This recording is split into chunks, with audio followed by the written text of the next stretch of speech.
With the first anniversary of Marka-e-Haq approaching, the short war between Pakistan and India of 2025, I'm your host Ahmed Hassan Al-Arbi, and together we will examine the untold events surrounding this short war and events leading to it in a series of short episodes, and we'll try to understand what actually happened and to separate fact from layers of misinformation in today's media-driven environments. Let's find out what was not told before.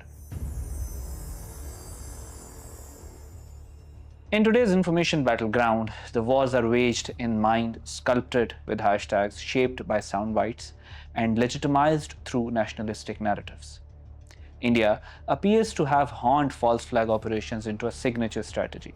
But as they say, there never was a perfect crime, and each time India has failed to orchestrate these attacks with perfection. From shadowy inconsistencies in official statements to buried or discredited testimonies from retired military insiders to whistleblowers in the police and judiciary, each episode exposes a method behind the madness. What initially appear as isolated incidents of terror upon closer inspection reveal a calculated sequence of state-enabled deceit. Time and again, terror has worn the tricolor as a disguise to manufacture consent, stoke nationalism, and isolate Pakistan. The weaponization of crises has become a defining feature of India's statecraft under the BJP's Hindutva-driven leadership. It reflects an approach where violence is staged and facts are molded to fit a pre-approved script that glorifies the state and crushes dissent. From the corridors of New Delhi to valleys of Kashmir, terror-related incidents bear the same fingerprints: impeccable timing, swift blame, suppressed inquiry, and political advantage.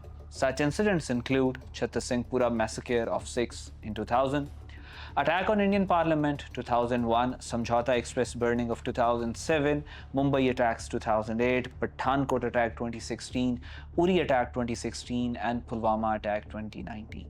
These incidents, initially blamed on Pakistan, were later exposed as false flag operations or found to have been committed by Indian nationals. The latest in the series of Indian false flag operation was the Pahalgam incident of April 2025. Taken together, these episodes paint a chilling portrait, not of external aggression, certainly not, but of internal orchestration.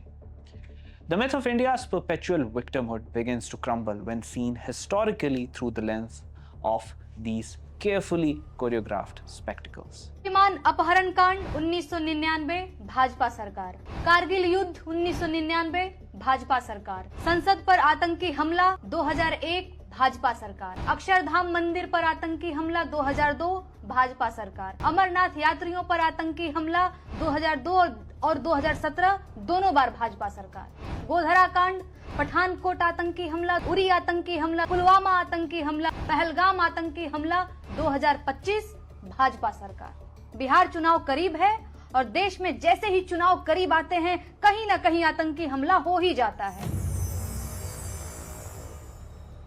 From Chhattar Singhpura to Pulwama, a chilling consistency binds the tragedies that scarred India's timeline. One where terror was a spectacle, truth the first casualty, and power the ultimate prize. These were not isolated events, but chapters in the meticulously written playbook of manufactured threats, each staged to silence dissent, ignite nationalism, and malign Pakistan. Remember that the attacker of 2019 Pulwama attack, Adil Ahmed Dar, was a local Kashmiri of Indian-occupied Kashmir region. And India has been in denial of local Kashmiri struggle for independence against Indian atrocities, and blaming Pakistan is always in their playbook.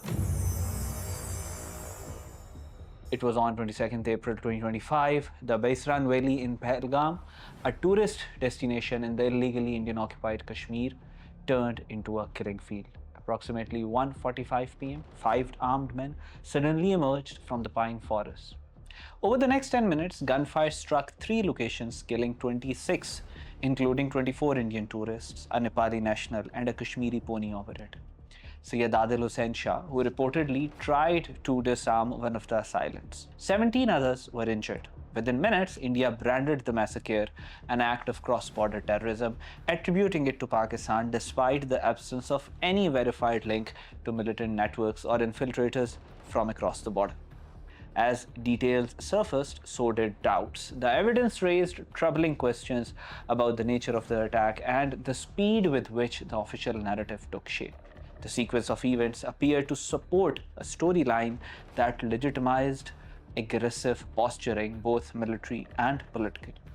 Each action appeared to serve a broader strategy designed to conceal truths and manage public perception in a way that justified escalation, rallied nationalistic sentiment, and neutralized dissenting voices. The weeks preceding the Pahalgam attack were marked by the string of subtle yet telling developments suggestive of a broader trajectory. The official First Information Report (FIR) states that firing ceased at 2:20 p.m. and was lodged at the Pahalgam police station by 2:30 p.m. only 10 minutes later, despite officers needing to traverse roughly 6 kilometers of steep terrain. The FIR places the violence between 1:50 p.m. and 2:20 p.m. and already labels the assailants as unknown cross-border terrorists acting at the behest of foreign handlers. Phrasing that implicitly points beyond India's borders without naming a state. Within hours of Pahalgam bloodshed, the Indian government defaulted to its familiar script of attributing the attack to cross-border terrorists. But behind this accusation lay a foundational document, the FIR, which paints a murkier picture, offering more confusion than clarity. Rather than reinforcing the government's account, the FIR introduces glaring discrepancies such as conflicting timelines, logistical improbabilities, omitted procedural protocols, and a pace of action that borders on the impossible for the chaos that had just unfolded. The Baisran Valley is located 6 kilometers uphill from the police station. Reaching the site in a rugged, unforgiving terrain gripped by chaotic post-attack conditions would require considerable time. Yet the FIR implies that police not only arrived at the scene but also secured the area, gathered witness statements, and drafted a formal report, all within a span of 10 minutes. Even under routine conditions, such documentation typically takes hours. The press frenzy was followed by intelligence leaks. A bustling tourist magnet, which, despite the heightened alert, had been left inexplicably unguarded. On 20th April, 2 days before the tragedy, the plot thickened. Local authorities operating under the purview of India's Home Ministry permitted tourist access to Baisran Valley without standard security clearance. The tourist attraction is accessible only by foot or horseback. Typically, this remains closed until the Amarnath Yatra begins. Yet this time, no security cordon was established. Access remained unrestricted. Indian media later flagged this lapse, with some outlets raising question of administrative failure, alluding either to grave negligence or betrayal. The absence of prior security in a well-known high-risk tourist zone raised serious questions about preparedness and oversight. Indian National Investigation Agency later uncovered that Baisran Valley had been opened to tourists on 20th April without formal authorization, a breach suggestive of internal procedural failure. Questions lingered about who allowed access, why security was absent, and whether these oversights were accidental or systemic. And if this tourist place was opened on 20th April, how would so-called cross-border terrorists plan the plot in one day and execute it flawlessly? Little-known group, the Resistance Front, TRF, initially claimed responsibility via social media, citing India's settlement policies in Kashmir as per Indian media channels. But on 26 April, the group retracted its claims, a rare move in such contexts. Historically, Kashmiri freedom fighters have never targeted civilians and tourists, as their past attacks have been recorded solely against Indian-occupied armed forces. The Indian media's hasty blame of TRF, the dubious telegram claim, and the group's categorical denial expose a chilling truth. The Pahalgam attack was less about terror and more about narrative engineering. TRF, with its murky ties and convenient timing, emerged as a scapegoat in the Modi's government's grand playbook. framed to stoke fear, silence Kashmiri dissent, and corner Pakistan diplomatically. India dismissed the retraction and instead named Pakistan's Inter-Services Intelligence, the ISI, and Lashkar commander Saifullah Qasuri as masterminds, offering no evidence whatsoever. As the smoke from the Pahalgam attack dissipated, a more complex story began to take shape. This story was not driven by official statements or media briefings, but by those who had witnessed the carnage firsthand. Survivors, locals, and grieving families stepped forward with accounts that contradicted key elements of the official narrative. A BBC investigation raised critical questions. There were no CCTV cameras in a major tourist hotspot. Police response was delayed by an hour. Yet the images of the attackers surfaced almost instantly. A total security flaw, they concluded. What had initially been presented as a straightforward case of cross-border terrorism quickly began to unravel amid missing evidence, delayed responses, and contradictory timelines. These are red flags that amplify calls for accountability. Within 24 hours of the Pahalgam attack, Indian security forces released unusually detailed sketches of the alleged assailants. Soon after, media outlets disseminated the photographs of 4 suspects. It was later revealed that none of the individuals in those sketches were involved in the attack. Bestran Valley lies 7 kilometers north of Pahalgam town in Anantnag district. The nearest CRPF camp is positioned 7 kilometers to the west, while the Rashtriya Rifles base stands just 5 kilometers to the southwest. Then come the map's chilling legend. No CCTV or security post within 5-kilometer radius of the attack zone. How could a tourist hotspot nestled in the heavily militarized region be left without even basic surveillance? The LOC, the heavily militarized de facto border between Indian illegally occupied Jammu and Kashmir and Pakistan, lies 230 kilometers northwest of Besran. Now remember, the line of control is one of the most fortified, heavily fortified regions in the world, and it is fenced by Indian side, not Pakistan. It has layers and layers of barbed wires, electrified fences, barriers, ditches, posts, watchtowers, and illuminated with strong sodium lights which are visible from space even. The line of control at Kashmir border was not initially fenced due to its disputed status.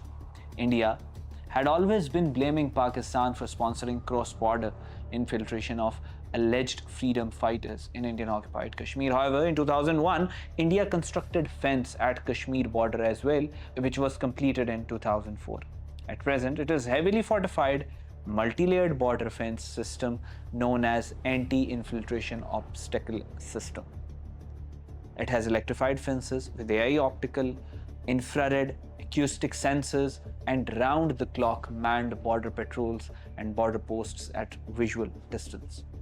So blaming of cross-border terrorists infiltration to 30 kilometers deep in Indian-controlled Kashmir territory, which is heavily guarded with more than 700,000 regular and paramilitary forces having checkpoint between every village, is defiance of basic logic.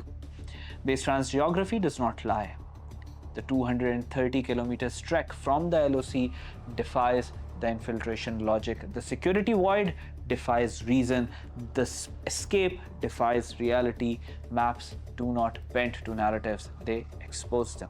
And here they reveal a contradiction so stark it fractures the official version. India's story of a daring Pakistani strike crumbles under the weight of distances, timelines, and terrain. Was this truly a terrorist assault or a theater of war crafted to serve political ends? The pines of Pahalgam whisper truths that the podiums will not voice. Perhaps the real trigger was not pulled across the border, but much closer to the home. The Pahalgam attack stands as one of the most confounding security failures in recent memory. In a region saturated with military presence, the Bestran Valley became a security mirage, prematurely open to tourists, left unguarded, and stripped of surveillance. Intelligence warnings repeatedly went unheeded. Cameras remained inactive, and security forces were nowhere in sight for nearly an hour as the attack unfolded.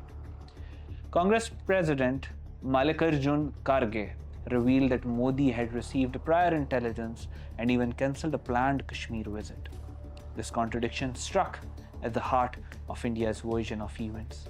The attack was strategically timed with the visit of US Vice President J.D. Vance, amplifying global attention and reinforcing India's claim of cross-border terrorism.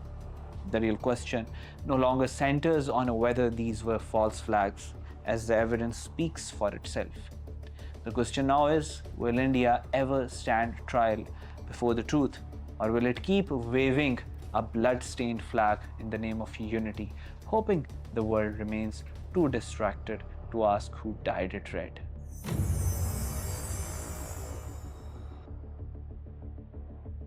Stay tuned for our next episodes, where we will unfold the further developments leading up to the war.